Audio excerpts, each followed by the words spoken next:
옛날에는 우리 부모들이 자녀들에게 이런 질문을 했죠. 무엇을 할 것인가? 어떤 일을, 어떤 직업으로 살아갈 것인가? 하는 그런 질문을 했었습니다. 근데 요즘은 그런 질문은 하면 안 되고, 좋아하는 것이 무엇이냐? 가장 잘할 수 있는 것이 무엇이냐? 이렇게 질문을 해야 된다고 합니다. 여러분들이 할아버지 할머니들이 손자 손녀들에게 커서 무엇이 될래? 뭐 이렇게 질문을 하지 마시고, 너가 좋아하는 것이 무엇이니? 너가 잘할 수 있는 것이 무엇이니? 너가 앞으로 하고 싶은 일이 무엇이니? 이런 식으로 질문을 해야 된다고 말하고 있습니다. 심리학자들이. 더 나은 질문은 어떻게 살 것인가 하는, 어떻게 살아가기를 원하느냐 하는 그런 질문이 더 나은 질문이라고 합니다. 공부를 하는 학생에게도 어떻게 공부를 할 것인지 물어봐야 되고, 직장에서 일하는 분에게도 어떻게 하루 동안 일을 하기를 원하느냐고 물어봐야 하고, 또 나이가 많아서 은퇴하신 분에게도 하루하루 어떻게 살기를, 무엇을 하면서 살기를 원합니까? 이런 질문을 해야 되는 시대라고 합니다.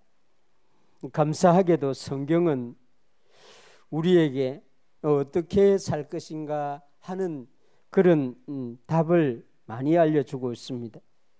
오늘 우리가 읽은 이 본문 히브리서 11장 8절에서 이 11절의 말씀도, 10절까지의 말씀도 그리스도인들이 이 땅에서 어떻게 살아가야 하는가 하는 신앙생활, 믿음 생활에 대해서 하나님이 아브라함을 통해서 우리에게 알려주는 그런 말씀입니다.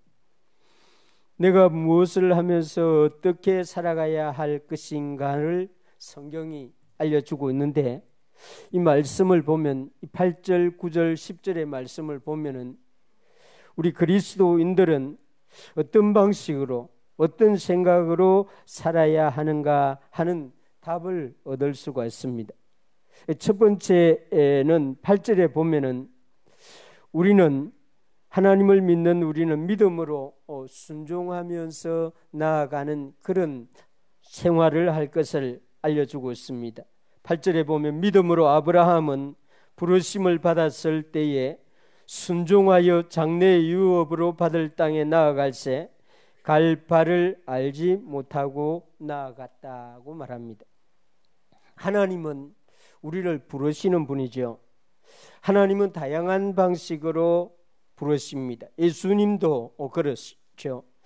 그런데 하나님이 우리를 부르실 때에는 이 선물, 믿음을 선물로 주십니다. 믿을 수 있도록 해주십니다.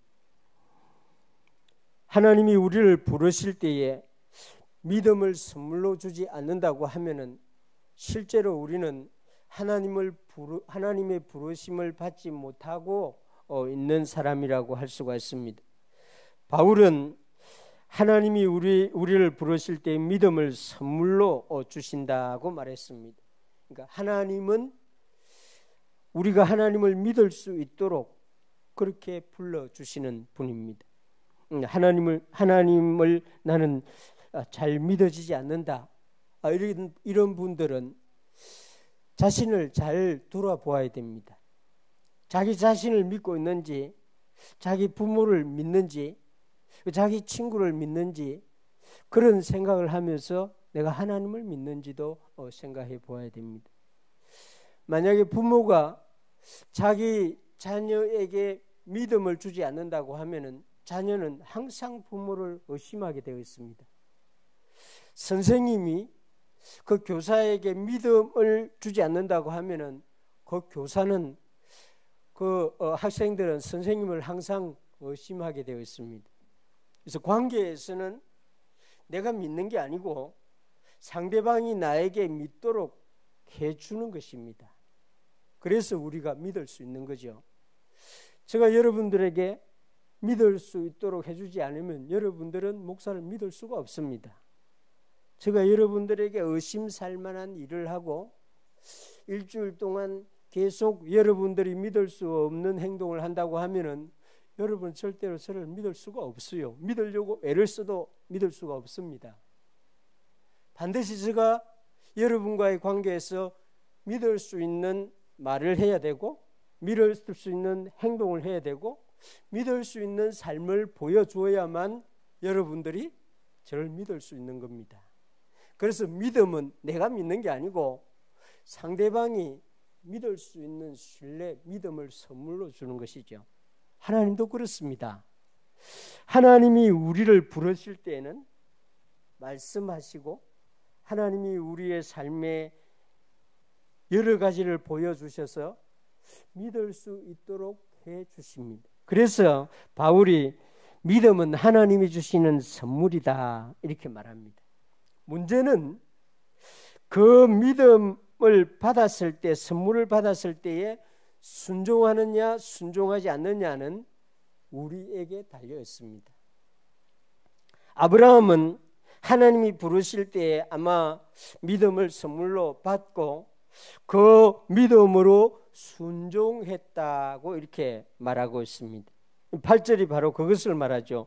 믿음으로 아브라함은 부르심을 받았을 때 하나님이 주신 그 선물 믿음으로 순종하여 장래의 유업으로 받을 땅에 나아갔다고 말하고 있습니다. 하나님이 주신 선물 믿음을 가지고 하나님이 부르실 때에 이성으로 우리는 순종할 수가 없습니다. 우리의 이성은 너무나 제한적이죠. 그래서 하나님의 말씀을 이성으로 이해하고 순종하려고 하게 되면 순종을 할 수가 없게 됩니다. 그래서 믿음으로 순종했다고 말하는 것입니다. 하나님께 순종하려면 하나님이 주신 믿음으로 해야 하는 것입니다. 사실 아브라함은 좋은 땅에 살고 있었던 사람입니다. 갈대아 우르는 이 고대 아브라함이 살던 시대의 갈대아 우르는 그 시대에 가장 좋은 지역이었습니다. 아브라함의 아버지를 따라 옮겨간 하란 메소포타미아도 역시 좋은 땅이었습니다. 유프라테스강 상류 지역의 평원 지역이 아주 살기 좋은 것이죠. 인류 문화가 그곳에서 인류 문화가 번성하죠. 그런데 하나님은 그곳에서 나와서 하나님이 지시하는 땅 가나안으로 가라고 말합니다. 이 갈대아 우르나 하란보다 못한 땅이죠. 가나안 땅에는 인류가 번창할 수 있는 강이 없습니다. 평원도 없습니다. 그런데 하나님은 그곳으로 가라고 합니다. 이 장래의 유업으로 받을 땅에 나아갈새 갈 바를 알지 못하고 나아갔다. 성경이 이렇게 말하고 있죠. 아브라함은 가나안 땅으로 가는 길을 몰랐다고 이렇게 생각할 수도 있지만은 저는 그렇게 생각하지는 않습니다. 아브라함 정도가 되면은 그 시대의 지형, 지리, 그 시대의 그 인근에 있는 그 지역은 어느 직접이든 간접이든 그곳에 누가 어떻게 살고 있는지 정도는 다 알고 있습니다. 그 정도의 지식이 없을 정도로 아브라함은 무지한 사람은 아니었을 것입니다. 하나님이 가라고 지시하는 가나안 땅에 대해서 길을 알지 못했다기보다는 하나님이 말씀하신 것이 이해가 되지 않았다고 이렇게 생각하는 것이 더 나을 것이다. 이렇게 저는 생각합니다. 이 갈대아 우르나 화란은 목축업을 하기에 좋은 땅입니다.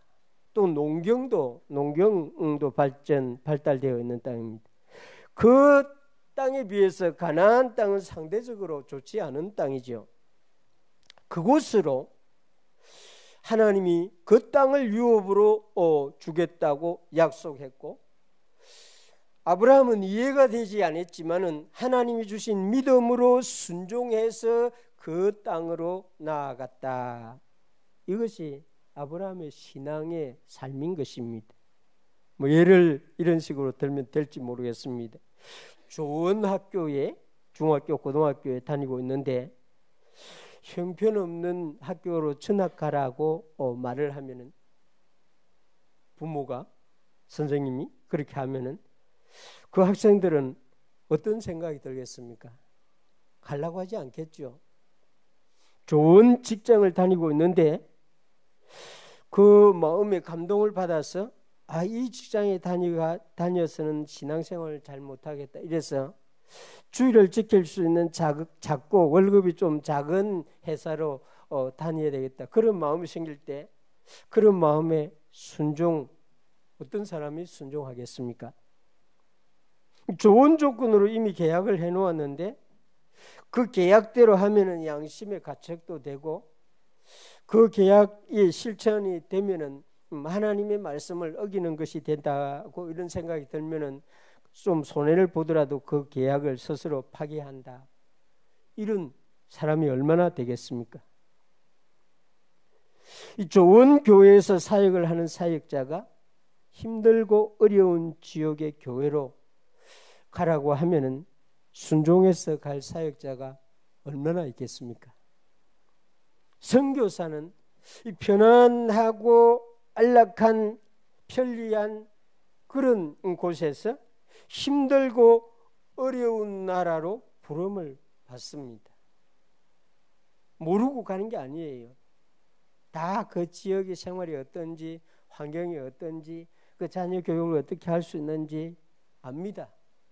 그러나 부름을 받았을 때에 믿음으로 순종해서 가는 것이죠. 아브라함이 바로 그렇게 믿음으로 순종해서 갔다는 것입니다.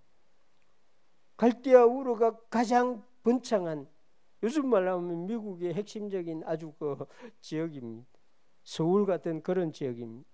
그런데 그곳에서 하나님이 나오라고 말합니다.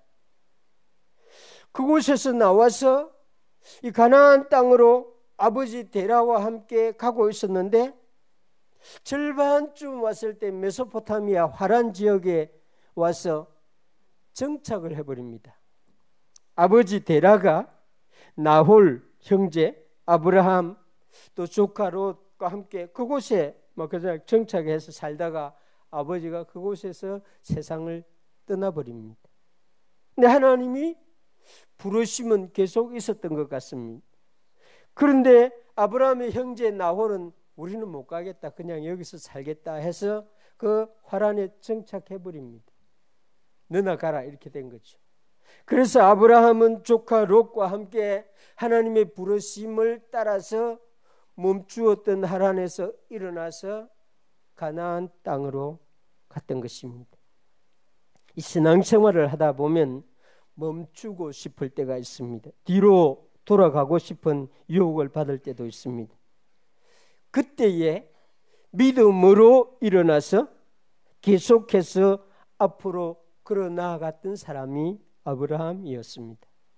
한 걸음이라도 전진해야 하는, 길이 멀고 험하다고 해도 그곳이 점점 상황이 좋지 아니하다고 해도 걸어갔던 사람이 아브라함이었습니다.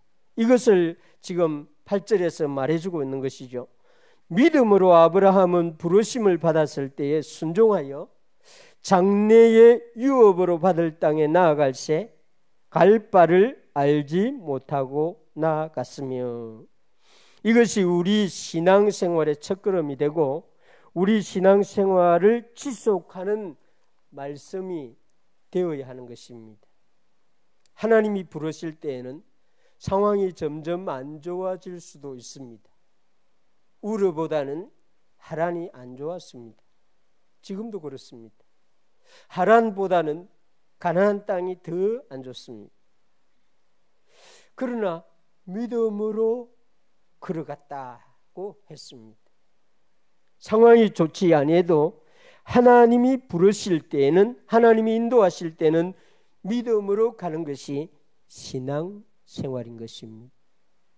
여러분들은 다시 화란으로 돌아가려고 하는 마음이 생길 때, 다시 갈대아 우르로 돌아가고 싶은 그런 마음이 생길 때 믿음을 따라서 하나님이 인도하는 곳으로 계속해서 걸어가는 축복이 있기를 주님의 이름으로 축원합니다. 이 신앙생활은 아브라함이 우리에게 보여주는, 하나님이 아브라함을 통해서 우리에게 보여주는 두 번째 이 신앙생활은 믿음으로 함께 장막에 거하는 생활. 9절입니다.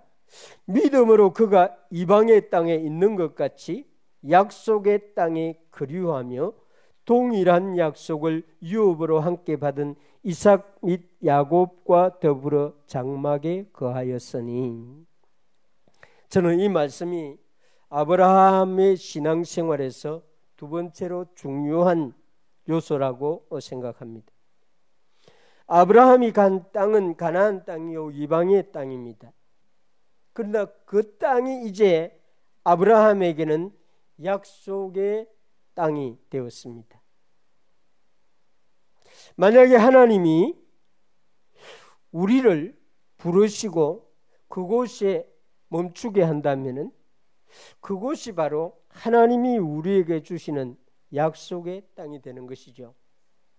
이 창원이 하나님이 오늘 나에게 주신 땅이다, 이런 마음을 품고 살아간다고 하면은 이 도시는 더 아름답게 느껴질 것이고 이 도시에 사는 사람들은 더 정겹게 느껴질 것입니다. 이 도시에 사는 사람들이 어떤 사람이든지 이렇게 보기 싫거나 뭐 이런 사람들은 없을 것입니다. 아브라함이 바로 그렇게 그 가나안 땅에서 이웃 주민들, 이웃 이방인들과 함께 그렇게 살았는데 하나님이 그 땅을 자기에게 약속으로 주셨기 때문인 것입니다. 아브라함의 신앙생활에서 이 본문은 정말 중요하죠. 동일한 약속을 유업으로 함께 받은 이삭 및 야곱과 더불어 장막에 거하였다. 하나님은 동일한 약속을 하시는 분, 같은 약속을 각각 다른 사람에게 하십니다. 그래서 성경이 모든 사람에게 하는 하나님의 언약, 약속의 말씀이 되는 것입니다. 아브라함과 이삭과 야곱이 동일한 약속을 받았습니다. 물론 이 세 사람은 성경을 보면은 같은 장소에서 같은 시간에 세 사람이 함께 있는데 하나님이 동일한 약속을 준 것 같지는 않습니다. 우리가 아는 대로 이 아브라함과 이삭과 야곱은 할아버지, 아들, 손자 3대입니다. 성경을 보면은 각각 다른 시간에 약속을 받는데 그 약속의 내용은 같습니다. 그래서 히브리 이 기록자가 동일한 약속을 함께 받았다고 이런 방식으로 말하고 있습니다. 이삭 및 야곱과 더불어 장막에 그 약속을 가지고 거했다고 말합니다. 아브라함과 이삭과 야곱이 더불어서 함께 장막에 거했다고 이렇게 말하는 것은 한 텐트 안에 할아버지, 아버지, 아들이 같이 살았다는 말은 아닙니다. 아들 텐트는 옆에 쳐질 수 있고 또 이 손자는 또 그 어머니하고 옆에 있는 장막에서 거했을 수도 있습니다. 그 시대에 아브라함 족장이 살아가는 방식을 생각해 보면은 아버지가 거하는 천막, 아들이 거하는 천막, 손자와 그 어머니가 거하는 천막이 따로따로 있었다고 생각하는 것이 나을 것입니다. 그런데 하나님은 마치 한 장막에 할아버지와 아들과 손자가 함께 장막에 거한 것처럼 설명하고 있는 것이 신비로운 것이죠. 실제로 이 아브라함과 이삭과 야곱은 약 15년 정도 같이 살았습니다. 저는 이 말씀, 히브리서에 나오는 이 9절의 말씀은 거주 공간이 같았다는 말보다는 함께 하나님의 약속을 받고 함께 예배를 드리는 생활을 하면서 살았다, 이렇게 이해하는 것이 더 바르다고 생각합니다. 다른 방에 이렇게 잠을 자고 이래 하지만은 같이 예배를 드리는 건 같이 드리는 거죠. 예배를 아버지가 따로 드리고 아들이 따로 드리고 손자가 따로 드리고, 이것은 고대 사회에는 없던 일입니다. 이 현대 사회에 지금 너무나 현대화되어 있는 교회에 나타나는 현상입니다. 옛날에는 이런 일이 없었어요. 할아버지, 아버지, 손자, 손녀들이 같은 제단 앞에서 하나님께 예배드리고 경배했습니다. 그래서는 이 히브리서 11장 9절이 함께 장막에 하나님의 약속을 받아서 거하는 생활을 했다. 이것은 예배 중심의 생활을 같이 했다고 이해하는 것이 좋다고 생각합니다. 하나님이 주시는 말씀, 신구약 성경을 함께 가지고 하나님의 말씀을 함께 들으면서 공부하면서 살아가는 교회 중심의 생활, 예배 중심의 생활, 이것이 아브라함의 신앙생활에서 보여주는 두 가지 중요한 것입니다.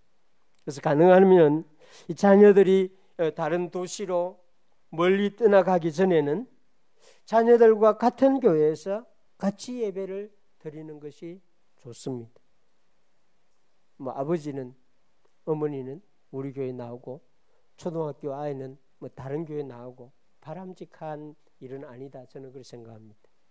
차라리 그런 분들은 자녀가 다니는 교회로 어머니 아버지들이 가는 것이 좋다고 저는 생각합니다. 왜냐하면 히브리서 11장 9절에 보면 아브라함과 이삭과 야곱은 하나님의 약속 말씀을 받고 더불어 장막에서 그 신앙의 삶을 살아가고 있는 것입니다. 우리 교회도 이런 신앙의 생활을 해나가는 여러분들 가정이 되기를 주님의 이름으로 축원합니다. 세 번째는 이 신앙생활에 어떻게 우리가 신앙생활을 하면서 이 땅에 살아가야 하는지 중요한 말씀은 10절에 나오는데, 믿음으로 바라보는 생활을 하고 있습니다. 이는 그가 하나님이 계획하시고 지으실 터가 있는 성을 바랐음이라. 이 창세기에 나오는 아브라함에 대한 말씀 기록을 보면은 이런 내용이 전혀 없습니다. 히브리서를 기록한 사람은 이 아브라함의 마음에 무엇이 있었는지를 알고 우리에게 알려주고 있는 것이죠. 이런 일은 성령님의 감동을 받아야만 기록할 수 있는 그런 말씀입니다. 성령께서 말씀하여 주실 때에만 이렇게 아브라함의 마음에 무엇이 있었는지 시대를 초월해서 설명을 할 수가 있는 것이죠. 그렇습니다. 만약 여러분들이 성경을 읽고 묵상하고 연구할 때에 성령님이 여러분에게 여러분의 마음의 빛을 비추어 주거나 성령님이 여러분을 말씀 깊은 곳으로 인도한다고 하면은 여러분들도 이 성경 말씀 깊숙한 곳에 있는 것을 끌어낼 수가 있게 됩니다. 지금 이 히브리서를 기록한 사람은 이 창세기에 나오는 아브라함의 일을 자세하게 다 알고 있었을 거예요. 그 말씀을 묵상하는 가운데에 성령님께서 아브라함의 신앙은 그가 하나님이 계획하고 지으실 터가 있는 성을 바라보는 신앙생활이었다, 이렇게 기록하도록 해주신 것입니다.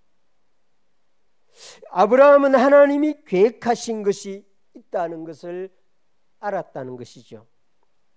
갈대아 우르보다 못한 땅입니다.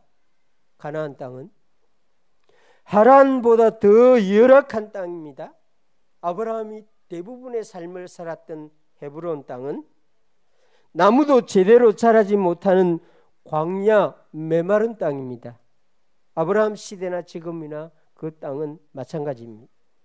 그러나 하나님은 그 땅을 약속의 땅으로 주셨습니다. 하나님이 아브라함에게 약속의 땅으로 주셨다면은 아브라함은 하나님이 계획한 것이 있을 것이다, 이렇게 믿었다는 것이죠. 히브리서 기자가 설명하는 것이 아브라함은 그것을 바라보며 믿음으로 그 땅에서 살았다는 것입니다.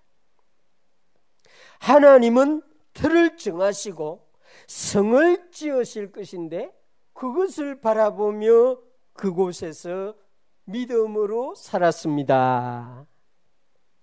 이 말씀을, 이 10절의 말씀을 묵상하면 아브라함이 이삭과 야곱과 함께 하나님이 계획하시고 지으실 터, 그 성은 도대체 어떤 성일까 상상해 볼 수 있습니다. 예루살렘 성일까요?